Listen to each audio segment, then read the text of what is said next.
Bonjour à tous, c'est Monsieur Laplace, j'espère que tout le monde va bien. Je vous retrouve dans la dernière partie des exercices sur les fractions avec ici les pourcentages. Alors cette notion de pourcentage n'est pas facile à comprendre et nous y reviendrons dans un autre chapitre. S'il y a des choses qui vous échappent, n'ayez pas peur, on le reverra plus tard et dans les classes suivantes également. Alors l'exercice 7. Au cours d'une élection, deux candidats A et B se présentaient, 7300 votants se sont exprimés, le candidat A a obtenu 45% des voix exprimées. Combien de voix a obtenu le candidat A? Alors ce qu'il faut comprendre ici, c'est que 45% des voix exprimées veut dire que c'est 45% des 7300 voix, 7300 votants. Donc nous allons d'abord écrire ceci, 45% de 7300. Comment écrire un calcul mathématique de 45% de 7300? Ben voilà ce qu'on a écrit dans la leçon, c'est que 45%, c'est 45 sur 100 de 7300 multiplié par 7300. N'hésitez pas à mettre pause encore une fois si vous voulez faire le calcul par vous-même. Et nous allons taper avec la calculatrice. Alors nous avons trois possibilités de calculer ici cette opération. Soit on peut commencer par la division, 7300 divisé par 700 et après multiplié par 45. Ou alors par la multiplication 45 fois 7300 et après divisé par 100. Ou alors 45 divisé par 100 multiplié ensuite par 7300. C'est la dernière solution que j'ai choisie ici. Si on tape avec la calculatrice, 45 divisé par 100, multiplié ensuite par 7300. Et ça nous donne 3285. Vous avez vu ici d'ailleurs que je n'ai pas mis de parenthèse. Et ça marche aussi. La calculatrice fait en premier cette division et après la multiplication. Donc 3285 voix. Deuxième partie. Calculer de deux façons différentes le nombre de voix obtenues par le candidat B. S'il y a eu 7300 votants et 3285 voix pour le candidat A, le candidat B va faire donc 7300 moins 3285 et ça nous donne 4015 voix. Deuxième méthode, on aurait pu aussi réfléchir sur les pourcentages.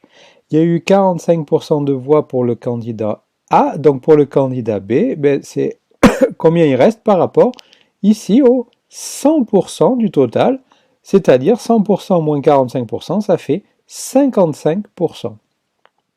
Et donc on va calculer pour le candidat B 55% de 7300 voix, ce qui nous donne le calcul en mathématiques 55 sur 100 fois 7300. Alors comme tout à l'heure, vous pouvez utiliser la méthode que vous voulez. Ici, j'ai choisi 55 divisé par 100 multiplié par 7300 avec la calculatrice. 55 divisé par 100 multiplié par 7300. Et ça nous donne 4015 voix. C'est bien ce qu'on retrouve ici dans la première méthode. Exercice numéro 8. Dans un collège de 640 élèves, 52,5% des élèves sont des filles. Quel est le nombre de filles dans le collège? Ici, on va calculer 52,5% de 640. 52,5% de 640. On va écrire le calcul suivant, 52,5 sur 100 fois 640. Tapons ce calcul avec la calculatrice simplement, comme tout à l'heure, 52,5 divisé par 100 fois 640.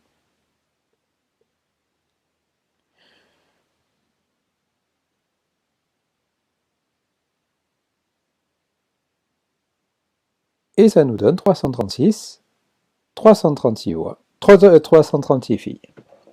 Exercice numéro 9. Dans une classe de 24 élèves, 75% des élèves possèdent un téléphone portable. Dans cette classe, combien d'élèves ont un téléphone portable? 75% des élèves, c'est donc 75% de 24. Et on va effectuer le calcul suivant, 75 sur 100 fois 24, c'est-à-dire 75 divisé par 100 fois 24. Et avec la calculatrice, 75 divisé par 100 fois 24, ça nous donne 18. Donc ici, il y a 18 élèves qui ont un téléphone portable. Exercice numéro 12. Alain a joué 25 fois à pile ou face et a obtenu 44% de pile. Combien de fois la pièce est retombée sur pile? 44% des 25 fois, 44% de 25, ça fait donc le calcul 44 sur 100 fois 25, et nous allons taper avec la calculatrice 44 divisé par 100 fois 25.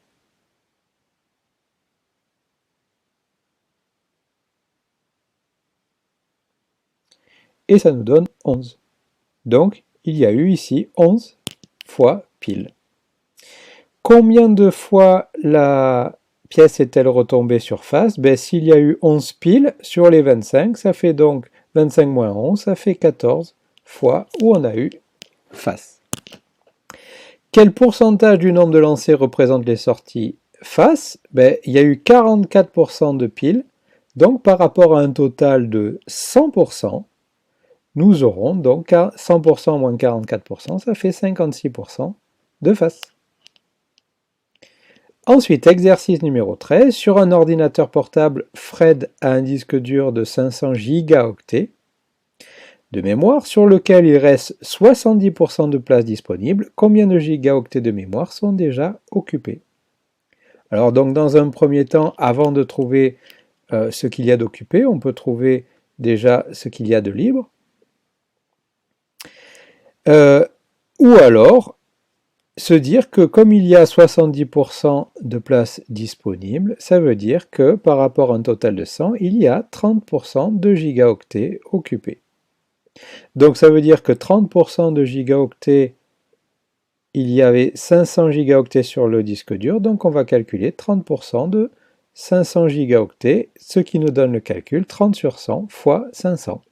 Et 30 sur 100 fois 500, on va taper avec la calculatrice, 30 divisé par 100 fois 500.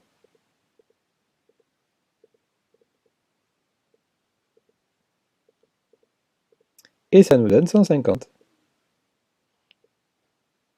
150 gigaoctets occupés.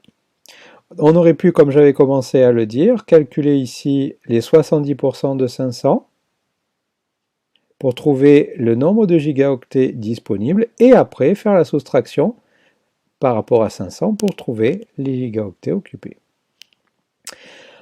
Ensuite, exercice numéro 14. La laitue est un aliment qui contient 94% d'eau. Lors d'une expérience en SVT, on déshydrate une laitue de 300 grammes. Cela signifie que l'on supprime totalement l'eau qu'elle contient. Quelle masse reste-t-il après la déshydratation?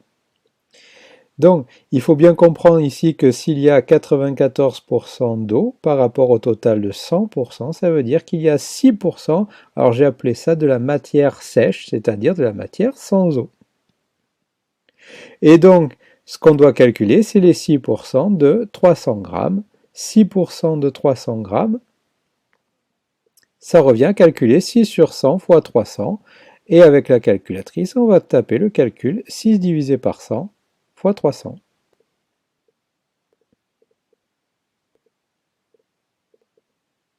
Ce qui nous donne 18. Donc il y a 18 grammes ici après la déshydratation. Voilà, je vous remercie pour les exercices sur les pourcentages.